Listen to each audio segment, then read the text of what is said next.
চলো বন্ধুরা, বেরিয়ে পড়লাম একটু ঘুরুঘুরি করতে, ঘোরাঘুরির উদ্দেশ্যে আর কি। আর জানো তো, অনেক দিন ধরে ভাবছি চুলটা একটুখানি সুন্দর করে আসবো। চুলটার যা অবস্থা হয়েছে না, বলার মতো না বন্ধুরা। জানো, চুল আমার এত ঝরছে এখন। এমনি তো চুল আমার এত পাতলা, তার মধ্যে আরও চুল ঝরে ঝরে একদমই অবস্থা নাই।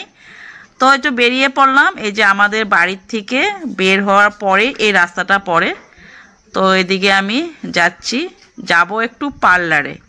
তোমাদেরকে বললামই যে চুলের আমার একদমই হালত খারাপ। চুলটাকে যদি আমি এখন ঠিক না করি না, তাহলে ভালো লাগবে না। আর এই যে এটা আমাদের পাশেরই একটা বিয়া ভবন, এখানেই বিয়া হবে। এই বিয়া মানে আমাদের পাশের বাড়িরই ছেলে একটার বিয়া। চিনবা, দেখলে তোমরা আগে ওর ভিডিওতে আমার ভিডিও দেখেছিলে। তো ওদের বাড়ির বিয়ে আর কি হবে। তো এই যে রাস্তাটা পার করেই পার্লারে চলে যাব। পার্লারে গিয়ে, আর আমার সাথে গিয়েছিল বৌদি, তোমরা তো চিনো, দেখলে চিনবে। আর এই যে পার্লারে গিয়ে একটু চুল কাটিং করে নিলাম আর কি।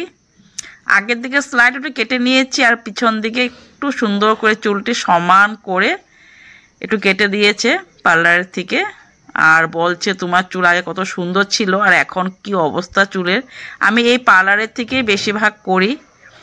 আর দেখো কেমন লাগছে, চুলটা একদম খুব সুন্দর করে স্ট্রেট করে একটু চুলটা কেটে নিয়েছি সমান করে। কেমন লেগেছে কমেন্ট করে জানিও। যদি ভালো লেগে থাকে তাহলে কমেন্ট করো। আমি এইভাবে চুলটা ছোট্ট করে কেটে নিয়েছি।